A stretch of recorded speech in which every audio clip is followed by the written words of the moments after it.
M Zappers. Learn, create, and share. Hello friends, this is a part 2 video of how to use a digital multimeter.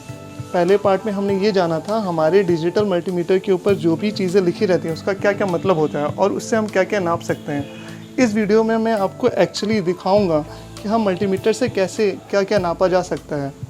तो सबसे पहले मैं आपको बताना चाहता हूँ, आपकी स्क्रीन पे हमारे पास दो डिजिटल मल्टीमीटर हैं, एक थोड़ा सस्ता वाला, एक थोड़ा महंगा वाला, एक अच्छी क्वालिटी वाला, एक थोड़ी लो क्वालिटी वाला। राइट से हम स्टार्ट करते हैं। हमारे पास 12 वोल्ट की बैटरी रखी है, फ्यूल इंजेक्टर्स हैं, 50 एम्पियर का फ्यूज़ है। फ्यूल इंजेक्टर मैं आपको दिखा दूं, ये पेट्रोल फ्यूल इंजेक्टर, यहाँ से फ्यूल इंजन में जाता है, यहाँ से हम करंट इसको देते हैं। 7.5 एम्पियर का फ्यूज़ है। फ्यूज़ आपको पता होगा प्रोटेक्टिंग डिवाइस की तरह यूज़ होता है, फ्यूज़ एंड रिले गाड़ियों में। ये हमारी 9 वोल्ट की बैटरी है। ये हमारा रिले है। जिन्होंने इसको पहली बार देखा है उसको मैं ये बता दूं कि ये हमारी ऑटोमोबाइल में एक बहुत ही इम्पोर्टेंट काम करता है। इसमें बेसिक जानकारी के पहले मैं आपको ये बता दूं, इसमें 2 कलर के आपके टर्मिनल दिख रहे होंगे, एक ब्रॉन्ज कलर का, एक सिल्वर कलर का। जो सिल्वर कलर का टर्मिनल होता है उसको कहते हैं हम लोग कॉइल टर्मिनल, और जो ब्रॉन्ज कलर का होता है उसे कहते हैं हम लोग स्विच टर्मिनल।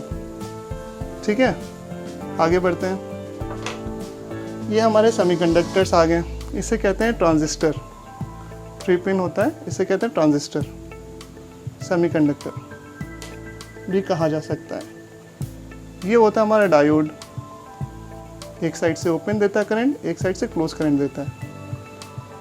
ठीक है, ये भी एक तरह का सेमीकंडक्टर ही माना जाएगा। ये है हमारा रेजिस्टेंस, ये करंट लिमिटर है, कितना करंट हमको एक सर्किट में चाहिए, कितना नहीं चाहिए उसको लिमिट करता है। ये भी एक इम्पॉर्टेंट पार्ट होता है किसी भी सेमीकंडक्टर में लगाने के लिए, प्रोटेक्टिंग डिवाइस के लिए। तो ये रेजिस्टेंस कहलाता है। यह हमारा मल्टीमीटर मैंने आपको बता ही दिया है। अब सबसे पहले जानते हैं हम वोल्टेज कैसे नापेंगे। किसी भी मल्टीमीटर से हम वोल्टेज कैसे नापेंगे। तो आपने ध्यान दिया होगा लास्ट वीडियो में मैंने आपको बताया था, इसमें देखिए 3 सॉकेट होता है। ये हो गया आपका कॉमन, ये हो गया आपका वोल्ट और कंटिन्यूटी या फिर रेजिस्टेंस नापने के लिए, और ये हो गया आपका एम्पियर में करंट नापने के लिए। तो सबसे पहले मुझे अगर वोल्टेज नापना है तो मैं इसके टेस्टर प्रोब्स उठाऊंगा, और कॉमन वाला होता है हम ब्लैक में डालते हैं। ब्लैक में हमने इसको प्लग कर दिया। रेड वाला हम करेंगे, जैसे हमें वोल्ट नापना है तो हम इसमें करेंगे, ना कि इसमें करेंगे। इसमें सिर्फ करंट नापने के लिए होता है। तो हमने इसमें रेड वाला इसमें प्लग कर दिया। अब क्या दिख रहा होगा आपको, हमारे पास जो राइट में बैटरी रखी है इसमें है एक होता है हमारा नेगेटिव, एक पॉजिटिव। तो हम लोग जनरली यूनिवर्सल पॉजिटिव मानते हैं रेड को, नेगेटिव मानते हैं ब्लैक को। तो हम पॉजिटिव रखते हैं पहले रेड पे, फिर ब्लैक।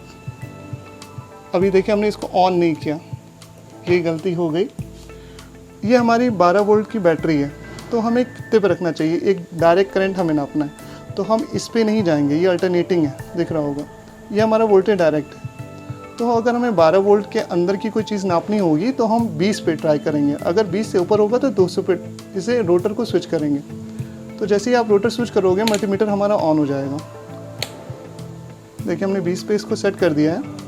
अब इसको यहाँ पे रख देंगे। आई होप आपको क्लियर दिख रही होंगी सारी चीज़ें। अब रेड वाला रखेंगे हम पॉजिटिव पे, और ब्लैक वाला रखेंगे नेगेटिव पे। तो आपको दिख रहा होगा 8.55 वोल्ट आ रहा है। तो हमारी बैटरी थोड़ी डिस्चार्ज है। तो ये तरीका होता है किसी भी मल्टीमीटर को वोल्टेज में सेट करके उसका वोल्टेज पता करना। अब हमारे पास यहाँ पे 9 वोल्ट की बैटरी भी रखी है। अब मुझे पता नहीं है चार्ज है डिस्चार्ज है, इसको कैसे चेक करेंगे। 9 वोल्ट है मतलब कि 20 के अंदर रहेगा, कोई इशू नहीं है। हमारा मल्टीमीटर सेट है, इसमें हम देख लेंगे। जनरली हम लगा सकते हैं किसी में भी। ये देखिए पूरी डिस्चार्ज है, 0.022 लग रहा है। ये नेगेटिव इसलिए दिखा रहा है क्योंकि मैंने निगेटिव वाला पॉजिटिव में लगा दिया है, पॉजिटिव वाला निगेटिव में लगा दिया था, इसीलिए ये दिखा रहा है निगेटिव में। उससे कोई इशू नहीं होना चाहिए आपको। तो ये हमारी बैटरी 9 वोल्ट की पूरी डिस्चार्ज है, इसे हम चेंज करना ज़रूरी है। अब आपको ये पता चल गया हम लोग वोल्टेज कैसे नापते हैं। अब मैं आपको बताने जा रहा हूँ इसमें हम लोग रेजिस्टेंस कैसे नापते हैं। तो रेजिस्टेंस वाला मैंने आपको बताया था, ये होती है लाइन रेजिस्टेंस की, यहाँ से 200 से 2M तक। ये ओम होता है रेजिस्टेंस का इंडिकेटर। तो रेजिस्टेंस नापने के लिए आपको सिंपली क्या करना है, 200 पे रख देना है। ठीक है, जनरली ऑटोमोबाइल में जितने भी रिले फ्यूज़ होते हैं, रेजिस्टेंस होते हैं, वो 200 के अंदर ही रहते हैं। अगर हमारी गाड़ी हाइब्रिड नहीं है तो मैंने इसको रेजिस्टेंस सेट कर दिया है। तो पहला मैं रेजिस्टेंस उठाता हूँ। इसको चेक करने के लिए मैं क्या करता हूँ, एक यहाँ पे वैल्यू रखता हूँ, एक यहाँ पे रखता हूँ। तो आपको दिख रहा होगा इसका रेजिस्टेंस है 97 ओम। ठीक है, रेजिस्टेंस हम लोग ऐसे ही नापते हैं। ये देखिए 97 ओम, हमने रेजिस्टेंस नाप लिया इसका। और कैसे क्या, जैसे हमारे पास एक फ्यूल इंजेक्टर भी है। अब इसका भी रेजिस्टेंस एक होता है। इसमें भी हम ऐसा नहीं कि 12 के 12 वोल्ट हमें इसमें करंट चाहिए, हमें एक रेजिस्टेंस इसमें देना पड़ता है। रेजिस्टेंस तभी नापते हैं, एक और चीज़, गाड़ी में अगर वोल्टेज नहीं दौड़ रहा होगा तभी हम रेजिस्टेंस नापते हैं। तो रेजिस्टेंस नापने के लिए सबसे पहले इसके लिए हम एक वायर, इसके लिए प्रोटेक्टिंग वायर लाना पड़ेगा जो इसमें आराम से लग पाए और ये शॉर्ट ना हो। तो इसके लिए हम लोग एक प्रोटेक्टिंग वायर लेके आते हैं, जैसा ये है। अब मैं इसको डायरेक्ट इसमें लगा दूंगा।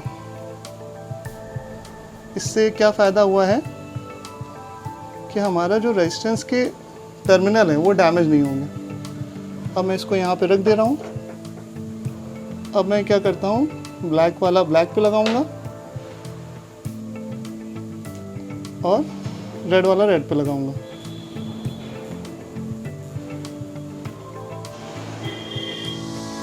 देखिए इसका रेजिस्टेंस आपका आ रहा है 12.4 ओम, जो कि एक फ्यूल इंजेक्टर का रेजिस्टेंस होता है एज पर सर्विस मैनुअल। तो ये हमारा इंजेक्टर का रेजिस्टेंस ओके दिखा रहा है। तो रेजिस्टेंस ऐसे भी नापते हैं। आपको मैंने दो चीज़ समझा दी है, पहला वोल्टेज, दूसरा रेजिस्टेंस। अब तीसरा आपको क्या जानना है, कंटिन्यूटी। कंटिन्यूटी होती क्या है? कंटिन्यूटी जैसा कि नाम से आपको पता चल रहा होगा कि कोई चीज़ जो बीच में रुके ना। अब मैं आपको एक चीज़ बताना चाहता हूँ। अगर मुझे एक सिंपल सा वायर चेक करना है, जैसे एक ही हमारे पास वायर है। अब ये वायर बीच से कहीं कटा है या अंदर से लूज़ है या डैमेज है, ये कैसे पता चलेगा? हम पहले यहाँ पे किसी को सोर्स पे देंगे, पावर सोर्स यहाँ पे देंगे। अगर सेम सोर्स यहाँ पे आ रही होगी तो हमारे ये वायर बीच से टूटा है नहीं। जैसे हम पहले करते थे, एक बैटरी लेके या बैटरी से पावर लेके छोटा सा बल्ब जलाते थे तो हमें पता चल जाता था कि इसमें करंट आ रहा है। अब वो ज़रूरत नहीं रहेगी, मल्टीमीटर आने से ये ज़रूरत नहीं रह गई। हम क्या करते हैं, कंटिन्यूटी पे सेट करेंगे। कंटिन्यूटी कैसे होती है, लास्ट वीडियो में आपको बता चुका हूँ। कंटिन्यूटी पे हम इसे सेट कर देंगे। एक टर्मिनल हम इस पे लगाएंगे टेस्ट अप्रूव, और दूसरा इस पे लगाएंगे। अगर हमारा बज़र ऑन होता है तो ये हमारा वायर बीच से कहीं कट नहीं है। आपको जैसे आवाज़ आ रही होगी वीडियो में एक बज़र की, तो ये हमारा वायर ओके है। लेकिन वायर ओके है ये एक अलग बात है, लेकिन इसमें हो सकता है ना कि इसमें से बहुत सारे वायर अंदर से कमज़ोर हो गए हों या डैमेज हो गए हों। तो ये चीज़ें पता कैसे करती हैं, इसमें भी एक वायर में एक रेजिस्टेंस होता है, उसको चेक करने से पता चलता है। तो इसका भी एक अलग सेगमेंट है, इसके लिए भी एक पूरी वीडियो बन सकती है। मैं आपको शॉर्ट में रखना चाहता हूँ। तो आपने तीन चीज़ समझ ली, वोल्टेज, रेजिस्टेंस और हमारा कंटिन्यूटी। कंटिन्यूटी आप याद रखिएगा, कंटिन्यूटी उसी चीज़ की नापी जा सकती है। अब जैसे मैं आपको यहाँ चीज़ में इसको दिखा रहा हूँ, ये एक रेजिस्टेंस है हमारा। अगर हाई रेजिस्टेंस होगा तो हमें कंटिन्यूटी नहीं देगा। अब जैसे ये वायर और ये वायर, अगर मैं इनके बीच में कंटिन्यूटी नापूंगा तो ये आवाज़ नहीं करेगा।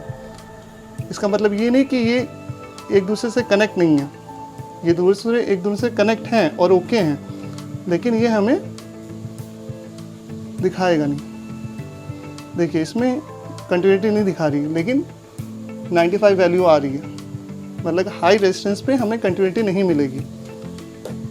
ठीक है, ऐसा नहीं है कि आपने रेजिस्टेंस नापा और कंटिन्यूटी भी आएगी, ऐसा है नहीं। ऐसा कम केस में होता है, जब लो रेजिस्टेंस होता है तो कंटिन्यूटी आती है। हमारी 3 चीज़ें हो गई। अब चौथा हमें इसमें दिख रहा होगा, ये होता है ट्रांजिस्टर नापने के लिए। ट्रांजिस्टर कैसे करते हैं? एमीटर, कलेक्टर, बेस, आपको लास्ट वीडियो मैंने बताया था। ECB एमीटर, NPN का होता है निगेटिव पॉजिटिव निगेटिव, PNP का होता है पॉजिटिव निगेटिव पॉजिटिव। तो हम एक ट्रांजिस्टर लेते हैं, एक सेमीकंडक्टर होता है। अब ये हमारा सही है गलत है कैसे पता चलेगा? इसमें कोई पॉजिटिव होंगे या 2 इसमें निगेटिव होंगे। तो हम पहले इसमें ऐसे सेट कर लेंगे, उसके बाद अगर इसमें कोई वैल्यू दिखाती है तो ये ओके है, वरना गलत है। तो पहले मैं इसको सीधा लगाता हूँ। देखिए अभी कोई वैल्यू नहीं दिखा रहा है। अब मैं इसको थोड़ा उल्टा करके लगाता हूँ। देखिए वैल्यू दिखा रहा है। तो हमारा ट्रांजिस्टर ये काम कर रहा है। इसका डिटेल चेक करने का, ट्रांजिस्टर चेक करने का एक डिटेल वीडियो है, वो मैं करना नहीं चाहता हूँ, उसमें टाइम लगेगा। हमारी 3 चीज़ें हो गई। अब किसी भी मेजरिंग इंस्ट्रूमेंट का अगर मुझे करंट नापना है तो सिंपल सा क्या करना है, हमें ये रेड वाला 10 A में लगा देना है। अगर 10 एम्पियर से उसका करंट कम है और रोटर को स्विच को 10 A पे स्विच कर देना है, तो हम करंट नाप सकते हैं हमारे टेस्टर प्रूफ से। तो ये सारी चीज़ें हो गई। अल्टरनेटिंग वोल्टेज अगर नापना आपको 200 से कम है तो आप यहाँ पे लगा सकते हैं। ये स्विच होता है बैक लाइट, अगर रात में आप यूज़ करते हैं उसको क्लिक कर दीजिए, जल जाएगा। ये हमारे चीप वाले में नहीं है ये फंक्शन। तो इसमें बहुत सारे फंक्शन है जो हमारे चीप वाले में नहीं मिलेंगे। और किसी वैल्यू को अगर आपको होल्ड करना है, जैसे कोई भी आपने मेजरिंग किया और उसको किसी को दिखाना है, तो यहाँ से आप होल्ड कर सकते हो। तो ये सब मैं लास्ट वीडियो में बता चुका हूँ। सेम आप हमारे ये दूसरे वाले मल्टीमीटर में भी यूज़ कर सकते हैं। इसको ऑफ़ करने के लिए हम ऑफ़ कर देते हैं। इस मल्टीमीटर में भी सेम सारी चीज़ें वैसी ही हैं, बस पोजीशन इसमें चेंज कर दी गई है। आपका देखिए ये 10 A का सॉकेट है, वोल्ट रेजिस्टेंस नापने के लिए कॉमन का है। तो कॉमन के लिए हम सबसे पहले उठाते हैं, ब्लैक वाला लगा देते हैं इसमें। इससे मैं एक्यूरेसी दिखाने की कोशिश कर रहा हूँ, क्या एक्यूरेसी मिलती है। यह हमारा वोल्ट वाला हो गया। तो सबसे पहले हम इसको ऑन करते हैं। हमारा डायरेक्ट है, डायरेक्ट वाला हम 20 पे लगाएंगे। ये इसके देखिए एरो बना, इस पे 20 पे लगा दिया। अब इससे नापते हैं कि इसमें बैटरी का वोल्टेज कितना दिखा रहा है। पॉजिटिव वाला हम पॉजिटिव पे लगाएंगे, निगेटिव वाला निगेटिव पे लगाएंगे। 8.65, ये थोड़ा सा वोल्टेज पहले से वाले मल्टीमीटर से ज़्यादा बता रहा है, कोई इशू नहीं है। अब क्या नापते हैं हम इससे, किसी रेजिस्टेंस का रेजिस्टेंस नापते हैं, रजिस्टर का रेजिस्टेंस नापते हैं। तो हम इसके लिए कहाँ जाएंगे, 200 पे इसको स्विच करेंगे। 200 इसको स्विच कर दिया। यहाँ पर रेजिस्टेंस है, रजिस्टर है, कहने में थोड़ा सा फंबल में कर रहा हूँ।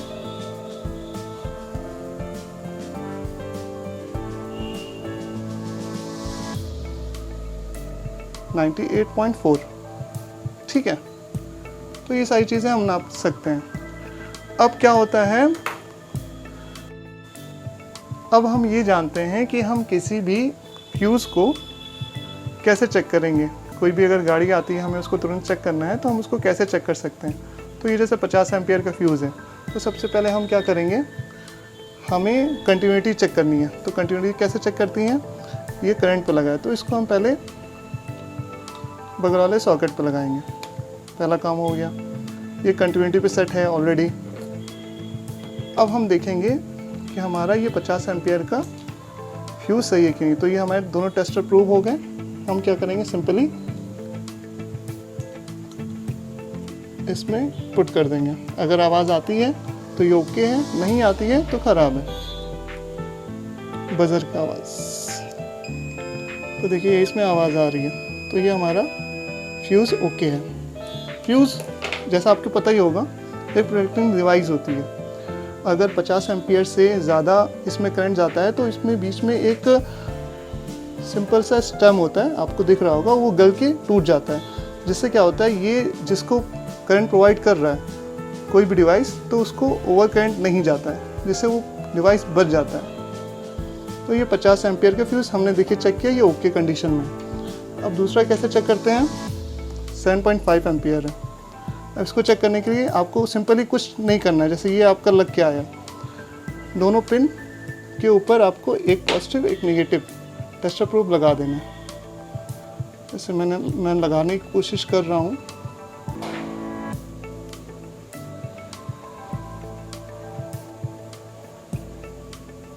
ऐसे ही इन दोनों पे लगा देते हैं। मैं आपको बस दिखाने की कोशिश कर देता हूँ। इसमें सिंपल सा है।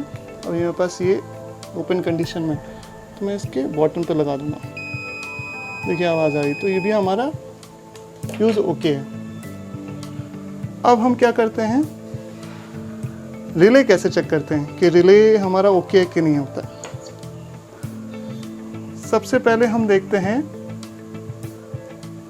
इन दोनों पे जो हमारे कॉल टर्मिनल है सिल्वर वाले, इस पर रेजिस्टेंस चेक करते हैं। अगर इसका रेजिस्टेंस हमारा एज पर सर्विस मैनुअल आता है, उसके बाद हम आगे का प्रोसेस करते हैं। तो हम पहले इसमें रेजिस्टेंस चेक कर लेंगे। ओपन कंडीशन में है, रेजिस्टेंस के लिए हमने 200 पर लगा दिया है, 200 से कम ही होता है। सिंपल क्या करेंगे, इस पर लगा देंगे। देखिए इसमें रेजिस्टेंस आ रहा है 167,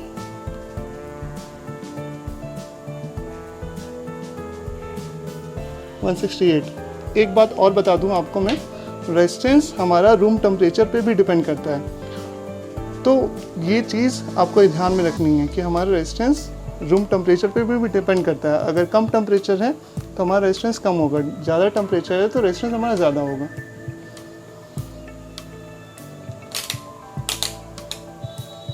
तो मैंने अपनी साइड से बताने की कोशिश की है पूरी आपको, रिले प्रॉपर कैसे पूरा चेक किया जाता है। तो ये मैं कभी किसी और वीडियो में बताने की कोशिश करूँगा। So I hope you like the video. अगर कोई चीज़ छूट गई हो उसके लिए सॉरी, और मैं आपको मिलता हूँ नेक्स्ट वीडियो में। Thank you. So like, comment, subscribe. Video आपको अगर अच्छी लगी हो तो इस वीडियो को लाइक करिएगा, और अगर आपको किसी और चीज़ के बारे में जानकारी चाहिए ऑटोमोबाइल रिलेटेड तो नीचे कमेंट करिएगा। Thank you.